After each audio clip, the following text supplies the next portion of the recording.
हाँ, good evening all of you. मैं पंकज विश्वकर्मा आप लोग को सादा एजुकेशन प्लेटफॉर्म पर स्वागत करता हूँ और आप लोग को बहुत बहुत बधाई दे रहे हैं कि आप लोग को मन से अब पढ़ने शुरू कर दिए हैं। लग रहा कि आप लोग पढ़ रहे हैं।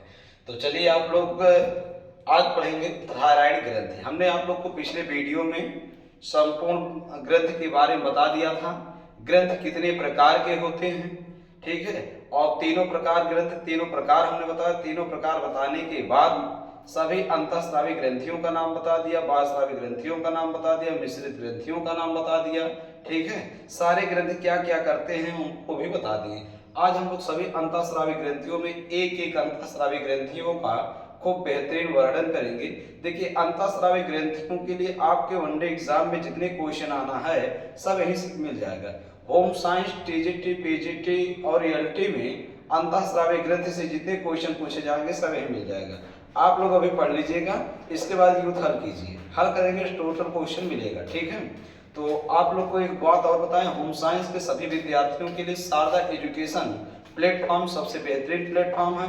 अयोध्या संस्था में अगर home science, TGT, PGT, LT, net, DSSB की तैयारी करना है तो आप लोग शारदा एजुकेशन संस्था को ज्वाइन कीजिए। बिना किसी प्रेशर के, बिना किसी दबाव के, एकदम स्वतंत्र अवस्था में यहाँ पढ़ाई करवाया जाता है। और आप जानते हैं हर टॉपिक का टॉपिक टेस्ट जबरदस्त तैयारी से हो रहा है, ठीक है। और फुल स्पीड टेस्ट भी हो रहा है। एक एक वर्ड का जान लीजिए, आप लोग को महान ज्ञानी बना देंगे। किसी भी प्रकार की कोई समस्या नहीं होगा। आप लोग ऑफलाइन एक बार ज्वाइन करके अवश्य देखें। ये ऑनलाइन जान लीजिए कि ऑनलाइन प्लेटफॉर्म वैसे ही चल रहा है जैसे कि आप लोग को कुछ मिलता रहे कि हाँ एक रिवीजन का माध्यम हो जाए। ऑनलाइन प्लेटफॉर्म बिल्कुल निःशुल्क, बिल्कुल निःशुल्क है। ऑफलाइन पढ़िए, जो ऑफलाइन में डाउट रहता है, अगर मान लीजिए दोबारा कोई पढ़ना चाहता है ऑनलाइन में देख लीजिए, ठीक है। अभी हम फिजियोलॉजी का संपूर्ण वर्णन कर रहे हैं। चलिए, तो सभी विद्यार्थियों से बार बार यही निवेदन है कि शारदा एजुकेशन संस्था में केवल होम साइंस चलता है और होम साइंस की जबरदस्त सफलता लेना है तो शारदा एजुकेशन संस्था को ही आप लोग ज्वाइन कीजिए। तो आज हम लोग शुरू करेंगे थायराइड ग्रंथि। अंतःस्रावी ग्रंथियों में थायराइड ग्रंथि। चलिए, पिछली बात हमने बोला था ग्रंथ कितने प्रकार के होते हैं? 3। कौन कौन से होते हैं? अंतःस्रावी ग्रंथि, बाह्यस्रावी ग्रंथि और मिश्रित ग्रंथि। अंतःस्रावी ग्रंथियों की संख्या हमने बताया था मनुष्य में 9, पुरुषों में 8, स्त्रियों में 8। कैसे होता कंडीशन हमने कल बताया था। दूसरी बात आपको जानना है, बाह्यस्रावी ग्रंथि जो हार्मोन्स का स्राव नहीं करते, बाह्यस्रावी ग्रंथि। सबसे बड़ी बाह्यस्रावी ग्रंथि यकृत, ठीक, या सबसे बड़ी ग्रंथि यकृत, सबसे बड़ी अंतःस्रावी ग्रंथि थायराइड ग्रंथि। ये सब बात बता दिए थे। मिश्रित ग्रंथि कौन है? मिश्रित ग्रंथि केवल एक होता है, अग्नाशय अर्थात पैनक्रियाज, ठीक है। आज अंतःस्रावी ग्रंथियों में एक एक अंतःस्रावी ग्रंथि का बेहतरीन वर्णन किया जाएगा। तो सबसे पहले अंतःस्रावी ग्रंथि में हम लोग कौन सा ग्रंथि पढ़ेंगे भैया? थायराइड ग्रंथि पढ़ेंगे। चलिए, तो थायराइड ग्रंथि सबसे ध्यान से देखिए, एक एक बेहतरीन बात पढ़ेंगे। सबसे पहले पढ़ेंगे थायराइड ग्रंथि स्थित कहाँ होता है। थायराइड ग्रंथि स्थित कहाँ होता है? आप लोग कॉपी कलम ले लीजिए बेहतरीन अंदाज में लिखने के लिए। थायराइड ग्रंथि अगर आपसे पूछा जाए कहाँ स्थित होता है तो आप बताएंगे थायराइड ग्रंथि गले में स्थित होता है। अगर आपसे हमने पूछा थायराइड ग्रंथि किस रंग का होता है तो आप बताएंगे यह भूरे लाल रंग का होता है। किस रंग का होता भैया? भूरे लाल अथवा गुलाबी रंग का। भूरे लाल अथवा यह गुलाबी रंग का होता। भूरे लाल अथवा किस रंग का होता है? गुलाबी रंग का होता है। अगर आपसे पूछा जाए कि यह किस आकार का होता है तो यह किस आकार का होता, आप बताएंगे कैपिटल एच आकार का होता। किस आकार का होता भैया? कैपिटल एच आकार का होता है। अगर हमने आपसे पूछ लिया इसकी लंबाई कितनी होती है? थायराइड ग्रंथि की लंबाई आप बताएंगे भैया यह 5 सेंटीमीटर लंबी होती है। अगर हमने पूछ लिया इस ग्रंथ की चौड़ाई कितनी होती है तो इस ग्रंथ की चौड़ाई आप बताएंगे भैया 3 सेंटीमीटर होती है। कितनी होती है? 3 सेंटीमीटर। अगर हमने बताया इस ग्रंथ का भैया भार कितना होता है तो आप भार बताएंगे 25 से लेके 30 ग्राम यह भारी होता है। इस ग्रंथ का भार कितना होता भैया? 25 से 30 ग्राम होता है। अगर हमने पूछा यह पुरुषों में कैसी होती है, पुरुष में छोटी होती है बड़ी, तो आप बताएंगे यह ग्रंथि पुरुषों में छोटी होती है। पुरुषों में यह ग्रंथि क्या होती है? छोटी होती है। जबकि स्त्रियों में अगर पूछा जाए तो पुरुषों के अपेक्षा स्त्रियों में यह ग्रंथि क्या होती है भैया? बड़ी होती है। बात क्लियर हो गया। अगला बात पूछेंगे, यह किस ऊतक का बना होता है? तो यह किस ऊतक का बना होता है? तो आप जानते हैं यह संयोजी ऊतक का बना होता है। किस ऊतक का? यह संयोजी ऊतक का बना होता है। हमने आपको बताया है ऊतक कितने प्रकार के होते हैं? ऊतक 4 प्रकार के होते हैं। उपकला ऊतक, संयोजी ऊतक, पेशी ऊतक और तंत्रिका ऊतक। तो ये किस ऊतक का बना होता है? यह संयोजी ऊतक का बना होता है। किस ऊतक का बना होता है? संयोजी ऊतक का बना होता है। चलिए, अगर हमने आपसे पूछा इसके द्वारा स्रावित हार्मोन्स का नाम क्या है, तो इसके द्वारा स्रावित हार्मोन्स 2 प्रकार के, एक होता आयोडीन युक्त, क्या होता भैया?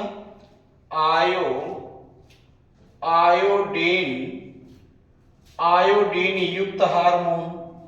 अब आयोडीन युक्त हार्मोन होता कौन है, उसका नाम देख लीजिए। आयोडीन युक्त हार्मोन होता है थायरॉक्सिन हार्मोन। क्या होता है? Thyroxine hormone. Thyroxine hormone. Iodine युक्त हार्मोन कौन है? Thyroxine hormone. रासायनिक नाम इसका क्या आप बताएंगे? इसका रासायनिक नाम बताएंगे टेट्राआयोडो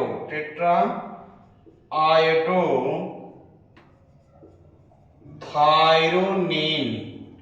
टेट्राआयोडोथायरोनिन, इसका रासायनिक नाम क्या बताएंगे? टेट्राआयोडोथायरोनिन, जो पूरे कितना प्रतिशत होता है? 90%। कितना प्रतिशत होता है? 90%। इसको प्रदर्शित करेंगे T3 से। किससे प्रदर्शित करेंगे? T3 से प्रदर्शित करेंगे। ठीक है। हाँ, आयोडीन युक्त में एक हो गया टेट्राआयोडोथायरोनिन, और दूसरा आप पढ़ेंगे आयोडीन युक्त में एक आयोडीन युक्त में ए हो गया, और दूसरा आप पढ़ेंगे ट्राईआयोडोथायरोनिन। ठीक है। एक कितना होता है? 10%। इसको प्रदर्शित करेंगे T4 से। ये भी बात क्लियर हो गया। चलिए, अब दूसरा हार्मोन क्या भैया? आयोडीन युक्त हो गया। आयोडीन रहित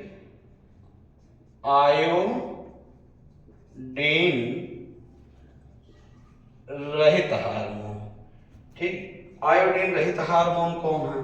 उसका नाम ध्यान से देखिए, उसका नाम है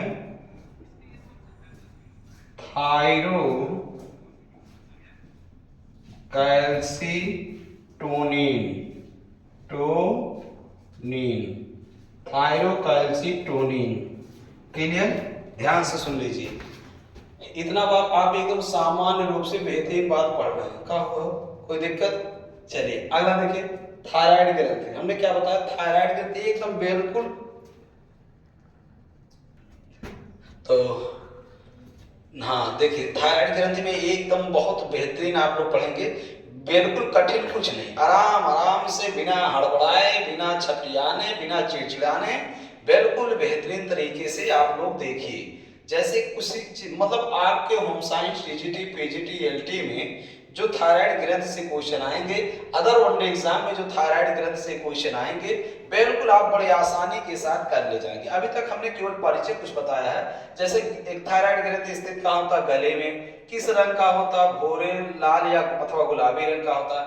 आकार में कैसा होता? कैपिटल एच आकार का होता है। थायराइड ग्रंथ की लंबाई कितनी होती है? 5 सेंटीमीटर। चौड़ाई कितनी होती है? 3 सेंटीमीटर होता है। थायराइड ग्रंथ का भार कितना होता है? 25 से 30 ग्राम का होता है। पुरुषों में कैसी होती है? पुरुषों में छोटी होती है, स्त्रियों में यह ग्रंथि कुछ बड़ी होती है। यह किस ऊतक का का बना होता है? तो यह आप जानते हैं संयोजी ऊतक का बना होता है। स्रावित हार्मोन्स क्या होता है? इसके द्वारा दो प्रकार के हार्मोन्स का स्राव होता है, एक आयोडीन युक्त हार्मोन्स, दूसरा आयोडीन रहित हार्मोन। तो आयोडीन युक्त हार्मोन कौन होता है? Thyroxine hormone. कौन सा हार्मोन होता है? थायरॉक्सिन। आप लोग डायरेक्ट पढ़े होंगे ज्यादातर कि थायराइड ग्रंथि के द्वारा थायरॉक्सिन हार्मोन का स्राव होता है। तो थायरॉक्सिन हार्मोन को आप रासायनिक भाषा में कह सकते हैं टेट्राआयोडोथायरोनिन, जो पूरे हार्मोन का 99% होता है। इसको T3 से प्रदर्शित किया जाता है, ठीक है। और दूसरा क्या होता है? हाँ, ट्राईआयोडोथायरोनिन, जो 10% होता है। इसको T4 से प्रदर्शित किया जाता है। मिला जुला के सबसे ज्यादा आपको क्या पढ़ना होता है? Thyroxine hormone. तो थायरॉक्सिन हार्मोन ही होता है कौन? आयोडीन युक्त हार्मोन। अगर इसका रासायनिक नाम पूछा जाए, रासायनिक नाम कितने कितने होते हैं, तो टेट्राआयोडोथायरोनिन 90% और ट्राईआयोडोथायरोनिन 10% होते हैं, मतलब T3 T4 होते हैं। अगला देखिए, आयोडीन रहित है। अब आयोडीन रहित जो होता है, इसका उसमें इसको कौन से हार्मोन? थायरोकैल्सिटोनिन होता है। क्लियर हो गया? तो हार्मोन्स का नाम भी जान गए कौन से हार्मोन्स का स्राव होता है। अब इनका आप कार्य जान लीजिए। कार्य अगर आपसे पूछा जाएगा इस हार्मोन्स का भैया कार्य क्या होता है, तो आप जानते हैं आयोडीन, हमने न्यूट्रिशन में आप लोग को आयोडीन का कार्य बताया है। तो आयोडीन का कार्य क्या होता है? शरीर में ऊर्जा उत्पादन दर को बढ़ाना। तो आप जान गए इसका मतलब थायरॉक्सिन हार्मोन का कार्य क्या है? तो थायरॉक्सिन हार्मोन का कार्य यही है, ऊर्जा उत्पादन को बढ़ाना। क्या बढ़ाना भैया? ऊर्जा उत्पादन को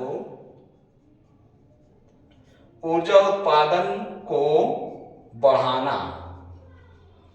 ऊर्जा उत्पादन को बढ़ाना मतलब थायरॉक्सिन हार्मोन क्या कर रहा है? शरीर में ऊर्जा उत्पादन को बढ़ा रहा है। शरीर में ऊर्जा उत्पादन को क्या कर रहा है भैया? बढ़ा रहा है। अगला बात ध्यान से देखिए, अगर आपसे पूछा जाए इस हार्मोन्स में किस तत्व की प्रचुरता होती है, तो थायराइड ग्रंथि के द्वारा स्रावित जो हार्मोन्स होता है, तो अगर पूछा जाए इस हार्मोन्स में किस तत्व की प्रचुरता होती है, तो आप बताएंगे आयोडीन की। किसकी भैया? आयोडीन की प्रचुरता होती है। ध्यान से सुन लीजिए, जो कमवा थायराइड ग्रंथि के द्वारा स्रावित हार्मोन्स, कौन सा hormone? Thyroxine hormone. Thyroxine hormones करेगा, वही कमवा क्या करेगा? आयोडीन करेगा। जो कमवा थायरॉक्सिन हार्मोन्स करेगा, वही कमवा कौन करेगा भैया? आयोडीन करेगा। इस हार्मोन्स में किस तत्व की प्रचुरता होती है? आयोडीन की प्रचुरता होती है। पूरा बात समझ गए आप लोग? चलिए अगला बात समझ जाइए। अगर पूछा जाए इस थायरॉक्सिन हार्मोन की क्या हो जाए? कमी। किसकी कमी? थायरॉक्सिन हार्मोन की कमी। तो थायरॉक्सिन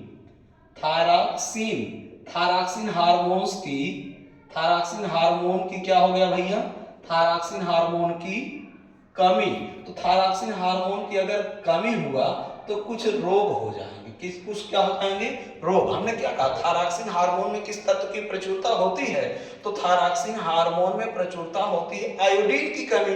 तो जो कमीवा आयोडीन की कमी से रोगवा होता है, वही रोगवा थायरॉक्सिन हार्मोन के कमी से भी होगा।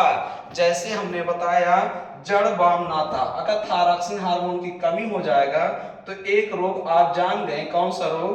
जड़ बाम नाता, जिसे कहते हैं क्रेटिनिज्म। क्या कहते हैं? क्रेटिनिज्म कहते हैं। क्या कहते हैं भैया? क्रेटिनिज्म कहते हैं। जड़ बाम नाता मतलब कौन सा रोग? क्रेटिनिज्म। इसका पहचान जो होता है, यह मानसिक रूप से अल्प विकसित हो जाता है और जनन क्षमता में कमी आ जाती है। अगर आयोडीन की कमी हुआ, आयोडीन की कमी मतलब आयोडीन किस हार्मोन्स में है? थायरॉक्सिन हार्मोन में है। तो थायरॉक्सिन हार्मोन्स की कमी हुआ तो क्या हो जाएगा? तो आप जानते हैं मानसिक रूप से अल्प विकसित, मतलब मस्तिष्क का ठीक से विकास नहीं हो पाएगा और जनन क्षमता में क्या आ जाएगी? कमी। तो जनन क्षमता के कमी को और मानसिक विकलांगता को कौन सा रोग कहते हैं? जड़ बाम नाता अर्थात क्रेटिनिज्म कहते हैं। दूसरा रोग आप जानते हैं मिक्सीडीमा। कौन सा रोग होता है? मिक्सीडीमा। अगर आयोडीन की कमी हुआ अर्थात थायरॉक्सिन हार्मोन की कमी हुआ तो अगला रोग कौन होगा? मिक्सीडीमा होगा। मिक्सीडीमा का पहचान बुढ़ापा जैसा लक्षण। अब बुढ़ापा जैसा लक्षण, बुढ़ापा क्या आ जाना है, बुढ़ापा खुद ही एक अपने आप में रोग है। तो बुढ़ापा जैसा लक्षण, उनका बार पाक जाए, उनका पाचन क्रिया सही नहीं रहेगा, तमाम प्रकार की समस्याएं एक साथ सताती हैं।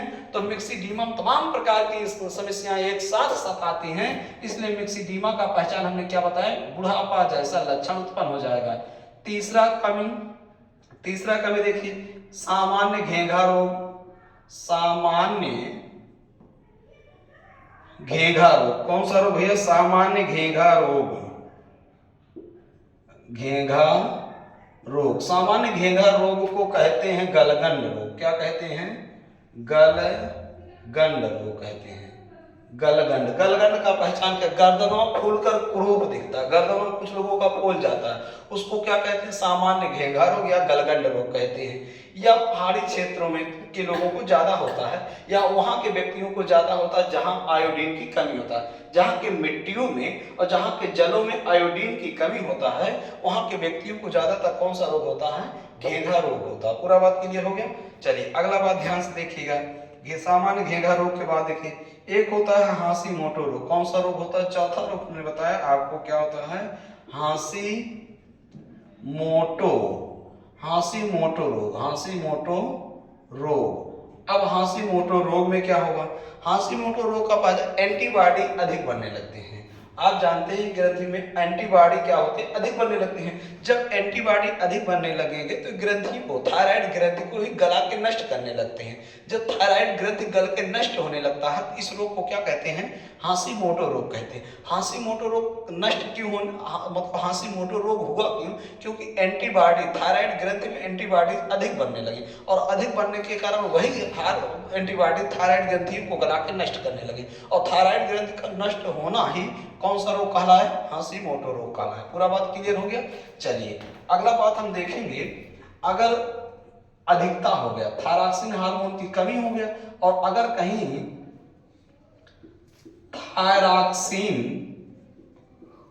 थायरॉक्सिन हार्मोन की अधिकता हो जाए, अधिकता हो जाए तो कौन सा रोग होगा। उसके लिए आप ध्यान से देखिए, पहला रोग देखिए, नेत्रोसेंधी गलगंड। नेत्रोसेंधी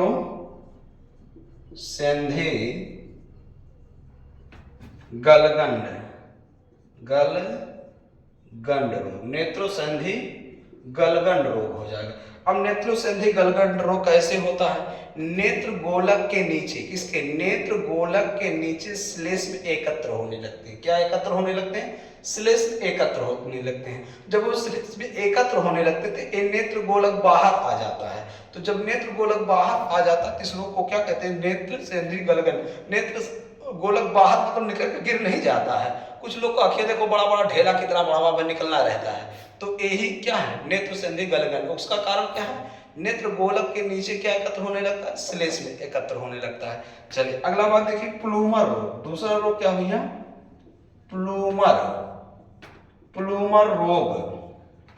प्लूमर रोग कैसे होता है, प्लूमर रोग देखिए, ग्रंथ जो होता है, ये जो कौन सी ग्रंथ है, थायराइड ग्रंथ जगह जगह फूल जाता है, और फूल के क्या होता है, गांठ बनने लगते हैं, मतलब जगह जगह गांठ बनने लगता है, फूल के जगह जगह क्या बनने लगता है, गांठ बनने लगता है। इस रोग को क्या कहते हैं, प्लूमर रोग। और तीसरा रोग होता है ग्रेवी रोग। क्या होता है भैया, ग्रेवी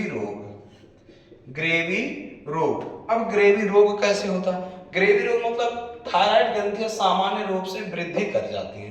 थायराइड ग्रंथियां जो होती है सामान्य रूप से वृद्धि करके फूल जाती है। जब थायराइड ग्रंथियां सामान्य रूप से वृद्धि करके फूल जाती हैं, तो इस रोग को क्या कहते हैं भैया, ग्रेवी रोग कहते हैं। अब होम साइंस पीजीटी में और होम साइंस टीजीटी में, ईएलटी में, नेट में, डीएसएसबी में, यहाँ से फिजियोलॉजी का अगर क्वेश्चन पूछे गए, फिजियोलॉजी के कौन से क्वेश्चन, थायराइड ग्रंथ से, या तो रेलवे हो, पुलिस हो, एसएससी हो, जीडी हो, कोई भी वनडे एग्जाम में भी अगर थायराइड ग्रंथ से क्वेश्चन पूछे गए तो बस इतने में से मिल जाएगा, एक क्वेश्चन बाहर नहीं जाएगा, ठीक, यही में से मिल जाएगा। ध्यान से देखिए, पहला हमने बताया एक चीज और सुन लीजिए, यह थायराइड ग्रंथ जो होता है यह सबसे बड़ी अंतःस्रावी ग्रंथि होती है, सबसे बड़ी अंतःस्रावी स्रावी ग्रंथि होती है। सबसे बड़ी अंतःस्रावी ग्रंथि का नाम क्या होता है? थायराइड ग्रंथि। एक बार फिर से सशक्त निगाहों से आप लोग सुन लीजिए। हमने बताया एक सब अंतःस्रावी ग्रंथि को आज हमने सुनना शुरू की। तो थायराइड ग्रंथि सबसे बड़ी अंतःस्रावी ग्रंथि होता है। इस ग्रंथि के द्वारा स्रावित हार्मोन्स का नाम होता है थायरॉक्सिन हार्मोन होता है। यह स्थित कहाँ होता है? गले में किस रंग का होता है? भूरे, लाल अथवा गुलाबी रंग का। आकार में कैपिटल एच का आकार होता है। लंबाई 5 सेंटीमीटर, चौड़ाई 3 सेंटीमीटर, भार 25 से 30 ग्राम का होता है। पुरुषों में यह ग्रंथि कुछ छोटी होती है, स्त्रियों में यह ग्रंथि कुछ बड़ी होती है। यह किस ऊतक का बना होता है? तंत्र में संयोजी ऊतक का बना होता है। कितने प्रकार के हार्मोन्स का स्राव करता है? यह 2 प्रकार के हार्मोन्स का स्राव करता है, आयोडीन युक्त और आयोडीन रहित। आयोडीन युक्त हार्मोन कौन होता है? थायरॉक्सिन हार्मोन अर्थात टेट्रा आयोडोथायरोनिन जो 90% होता है, और ट्राई आयोडोथायरोनिन जो 10% होता है। और आयोडीन रहित में क्या होता है? थायरोकैल्सिटोनिन होता है। अगला, थायरॉक्सिन हार्मोन का कार्य क्या होता है? थायरॉक्सिन हार्मोन का कार्य होता है शरीर में ऊर्जा उत्पादन दर को बढ़ाना। शरीर में ऊर्जा उत्पादन दर को बढ़ाने का कार्य कौन कर रहा है? थायरॉक्सिन हार्मोन कर रहा है। जब जब हमारे शरीर में थायरॉक्सिन हार्मोन की कमी हो जाती है तो शरीर में काफी वीकनेस आ जाता है, शरीर में ऊर्जा की काफी कमी आ जाती है। चलिए अगला बात ध्यान से देखिए, इस हार्मोन्स में किस तत्व की प्रचुरता होती है? इस हार्मोन्स में आयोडीन की प्रचुरता होती है। और आप जानते हैं थायरॉक्सिन हार्मोन की कमी से होने वाले रोग कौन कौन से होते हैं? जड़बामनाता अर्थात क्रिटिनिज्म, जिसका लक्षण हमने बताया, यह व्यक्ति मानसिक रूप से अल्प विकसित होता है और जनन क्षमता में कमी। अगर किसी व्यक्ति को मानसिक विकलांगता हो और जनन क्षमता में कमी हो तो उसको समझेंगे उस बच्चे को कौन सा रोग होता भी है? जड़बामनाता क्रिटिनिज्म होता है, जो थायरॉक्सिन हार्मोन्स की कमी के कारण होता है। दूसरा रोग हमने बताया थायरॉक्सिन हार्मोन की कमी से मिक्सिडीमा होता है। मिक्सिडीमा का लक्षण हमने बताया बुढ़ापा जैसा लक्षण, बाल सफेद हो जाएगा, थोड़ा आवाज में भारीपन आ जाएगा, उनका पाचन क्रिया दुरुस्त नहीं रहेगा, मतलब अंग भंग हमेशा बना रहेगा, कभी वो ठीक ठाक नहीं रहेंगे। तो इसलिए एक लाइन में हमने बता दिया है बुढ़ापा जैसे लक्षण। सामान्य घेघा रोग को गलगंड रोग कहते हैं। ये भी आप जानते हैं थायरॉक्सिन हार्मोन की कमी से होता है। इसमें क्या होता है? आयोडीन की जब कमी हो जाती है तो गर्दन फूल के कुरूप दिखता है। और हमने बताया आपको रोग ज्यादातर उन्हीं लोगों को होता है जो पहाड़ी इलाके के हों या जहाँ के मिट्टियों में और जड़ों में आयोडीन की काफी कमी पाई जाती है। अगला है हशीमोटो रोग हो जो होता है। अब हमने हशीमोटो के बारे में बताया, एंटीबॉडीज अधिक बनने लगते हैं जिसके कारण ग्रंथियां नष्ट होने लगती है अर्थात गलने लगती है। इस रोग को क्या कहते हैं? हशीमोटो रोग कहते हैं। दूसरा बात जानिए, थायरॉक्सिन हार्मोन की अगर अधिकता हो जाती है तो थायरॉक्सिन हार्मोन की अधिकता में आयोडीन की क्या हो जाती है? अधिकता हो जाती है। भाई इस हार्मोन्स में आयोडीन की प्रचुरता है तो आयोडीन की क्या हो जाती है? अधिकता हो जाती है। तो आयोडीन की अधिकता अर्थात थायरॉक्सिन हार्मोन की अधिकता से नेत्र संधि गलगंड रोग होता है। नेत्र गोलक के पीछे श्लेष्म एकत्र होने लगते हैं। क्या एकत्र होने लगते हैं? श्लेष्म एकत्र होने लगते हैं, जिसके कारण आप जानते हैं नेत्र गोलक बाहर आ जाता है। इस रोग को क्या कहते हैं? नेत्र संधि गलगंड रोग कहते हैं। प्लूमर रोग में आप जानते हैं ग्रंथियां जगह जगह गांठ बनाने लगती हैं, अर्थात ग्रंथियों में जगह जगह गांठ बनने लगता है और वह गांठ खोल जाता है। ग्रेवी रोग, यह थायराइड ग्रंथि सामान्य रूप से वृद्धि करके फूल जाता है। जब थायराइड ग्रंथि सामान्य रूप से वृद्धि करके फूल जाता है तो इस रोग को क्या कहते हैं? ग्रेवी रोग कहते हैं। इस तरह से आप लोग का थायराइड ग्रंथि का संपूर्ण वर्णन समाप्त हुआ।